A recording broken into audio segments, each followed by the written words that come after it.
Sri Krishna Parabrahmane Namaha. Sri Sadguru Paramatmane Namaha. Sarva Maharshibhyo Namaha. In two verses, the Lord gives the very essence of His teaching. 65th Shloka.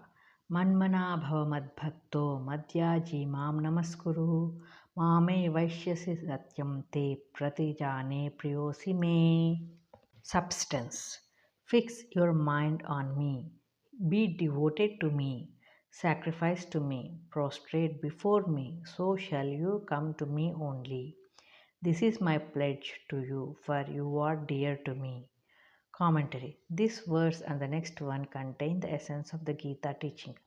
The Lord has already declared that He is now revealing the most profound secret out of love for His disciple. In this verse and the next, the first part states the path of spiritual progress and the last part declares the goal of spiritual life. Four types of spiritual discipline are pointed out here: fixing the mind on God, devotion to God, performing sacrifice unto God, humble prostration to God. Such discipline leads to the highest realization, namely union with God. Therefore, those who seek knowledge should reject all the temptations of the flesh. They should fix their mind on God and love God with the same zeal and attraction as they feel for the objects of the senses. They should bow to God in utter humility. They should meditate on God with a full heart. The ignorant unfortunately run after sensual pleasures and distract their minds with 100 petty desires and longings. They miss the way and are lost in darkness. They have strayed away from the path of true happiness. They cannot realize the bliss of union with God. Satyam te pratijane.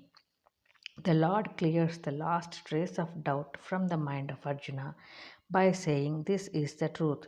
I pledge my word." Rarely do we come across such open declarations from the Lord in the course of His teaching.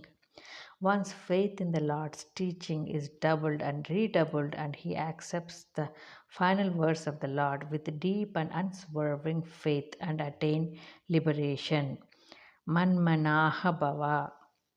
All the four types of spiritual progress are included in this verse: action, karma; devotion, bhakti; meditation, dhyana; knowledge, gnana. Question: what are the means of liberation? Answer: fixing the mind on God, devotion to God, performing sacrifices unto God, humble prostration before God. Question: on whom does the Lord bestow His grace? Answer: on those who win His love by following the spiritual discipline with truth and sincerity.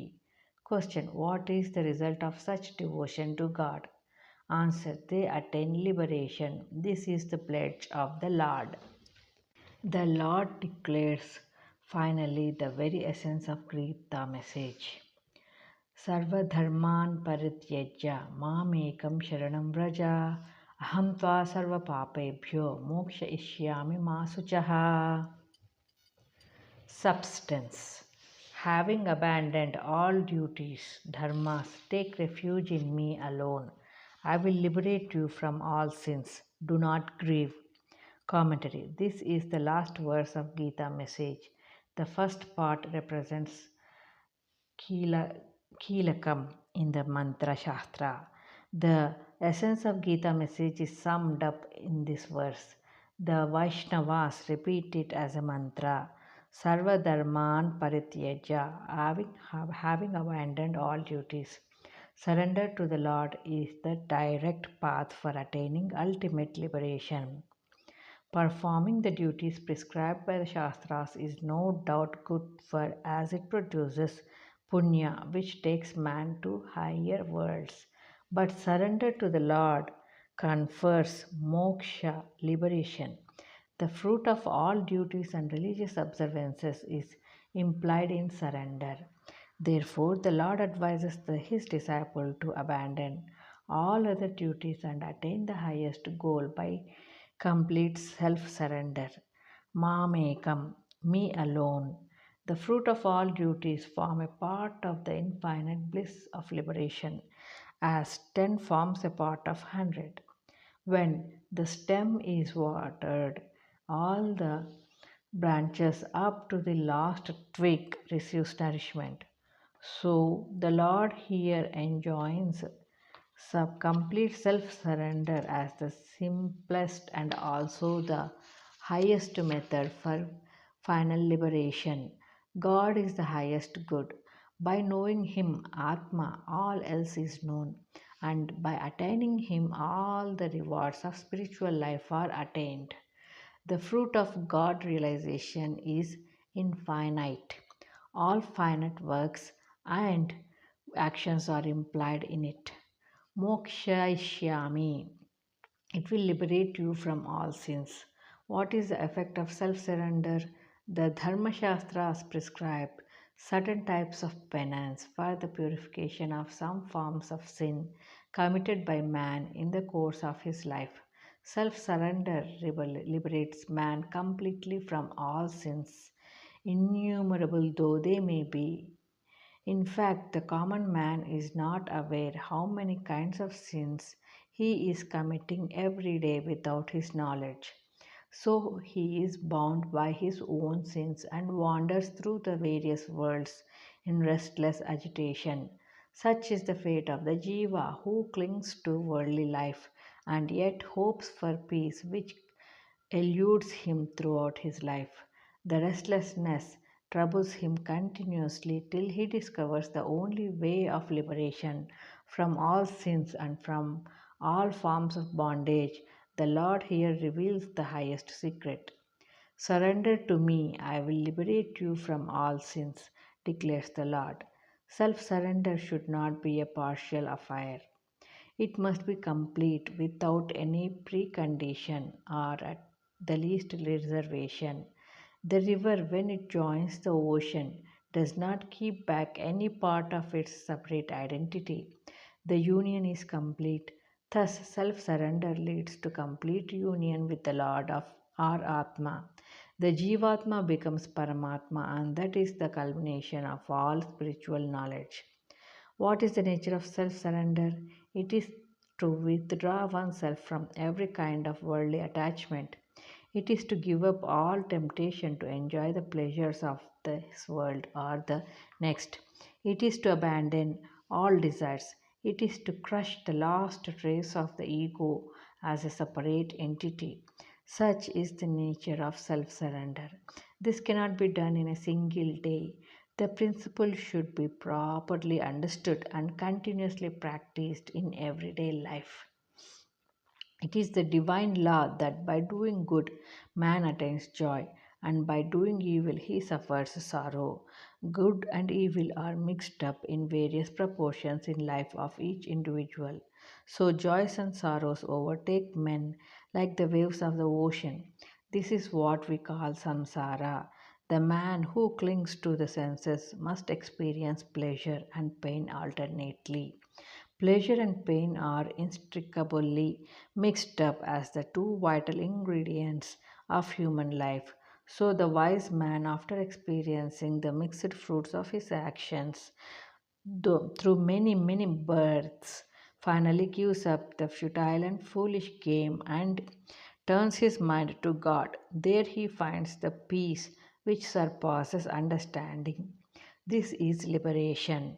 The devotee, the bhakta, surrenders to the Lord, and the gnani, the man who follows the path of discrimination, surrenders to Atma. It may appear as though there is a subtle distinction between the two, the bhakta and the gnani, the path of devotion and the path of knowledge. Through, in essence, there is no distinction at all. All paths, gnana, bhakti, and karma lead to the same goal, liberation. The basic truth implied in all these paths is renunciation, tyaga of the little limited personal ego. The Shastras declare that by tyaga alone man attains immortality. The reader has to understand the statement Sarva Dharman Parityajya very carefully. It does not mean that he can remain idle without doing anything at all. If that is so, every idler can claim to be a Brahmagnani, a liberated soul. That is not the meaning. The statement means that the individual should surrender the fruits of his karma and dharma in the Lord, and by such surrender he attains moksha. The lesser duties have to be abandoned by taking to the higher and the highest duty, namely self surrender. Ma Suchaha, do not grieve. This is the Lord's pledge to all his faithful disciples. The Gita actually starts with the words of the Lord, Asocya Nanvasochastvam, and ends here with the glorious promise, Masuchaha. Therefore, it is perfectly clear that the purpose of the entire Gita message is to liberate man from the deadly grip of sorrow. Life is a kind of pilgrimage, not from one joy to another, but from one sorrow to another.